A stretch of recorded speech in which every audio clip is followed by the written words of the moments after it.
Il y a des phénomènes à Yaoundé tels que les jeunes filles vont chez les pasteurs pour aller se faire soigner. On bénit tout. On bénit le bic.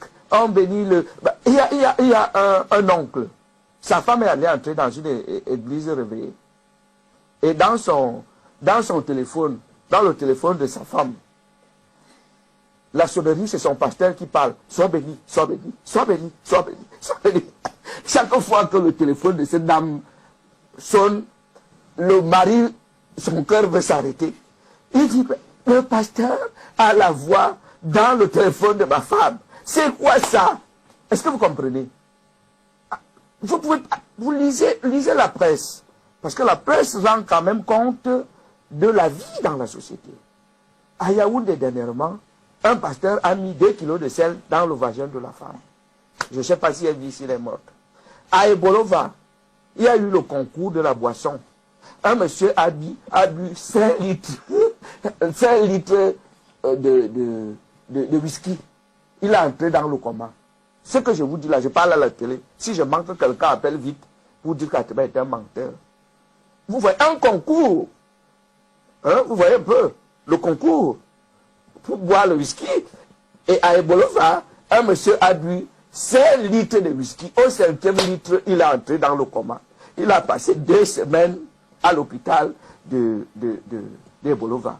Bon, qui organise ce type de concours, etc. Est-ce que vous savez que les Camerounais ont bu l'année passée, chiffre de brasserie, 600 millions de litres de bière. L'équivalent d'un fleuve, c'est-à-dire le Wouri, du début jusqu'à la fin.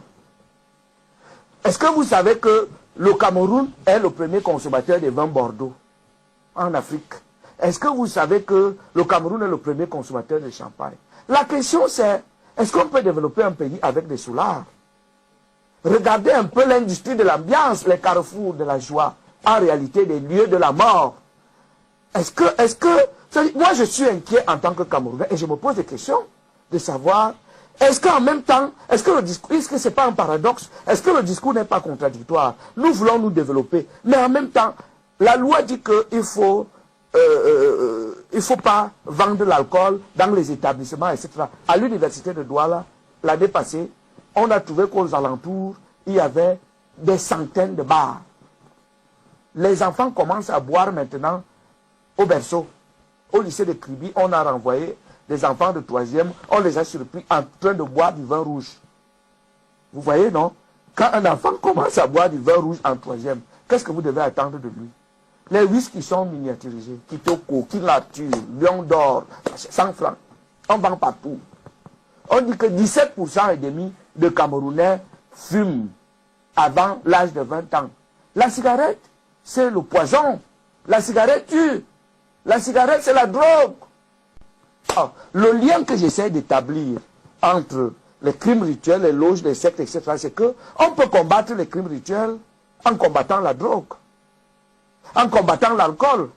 Parce qu'il est démontré scientifiquement que avant d'aller tuer, avant d'aller voler, avant d'aller, on se drogue d'abord. La question, c'est l'objectif de l'émergence. Est-ce que nous allons atteindre cet objectif avec autant de problèmes, avec autant de fléaux? C'est ça ma question. Et c'est une question de patriotes, de citoyens. Il n'y a pas un pays comme ça dans le monde. Parce que il y a 3 kilomètres de bar à Yaoundé, des sauces à Omnisport, des 2 côtés de la route. Il y a des quartiers ici à Douala, il n'y a que les bars. Il n'y a que les bars. Et les gens sont là plus que dans les églises. Les Camerounais vont plus dans les bars que dans les églises. Les Camerounais... Bon, la question c'est, quand quelqu'un a fini de boire pendant toute la semaine, quel peut être son rendement au travail? C'est ça. Vous critiquez aussi les églises en disant qu'on ne devient pas émergent, on ne développe pas un pays avec des prières. Et vous connaissez, citez-moi un cas dans le monde où les gens étaient dans les mosquées, où les gens étaient dans les églises et ils sont devenus émergents. Je suis expert chinois de questions Chine-Afrique. Je suis l'un des spécialistes de la coopération Chine-Afrique. Je connais comment la Chine a fait pour qu'en 40 ans seulement, la Chine devienne la première puissance. C'est le travail, c'est l'effort, c'est la recherche, c'est la découverte. C'est pas le vin. C'est pas le vin, pardon. Vraiment, il ne faut pas se tromper. Le développement, c'est le travail. Le développement est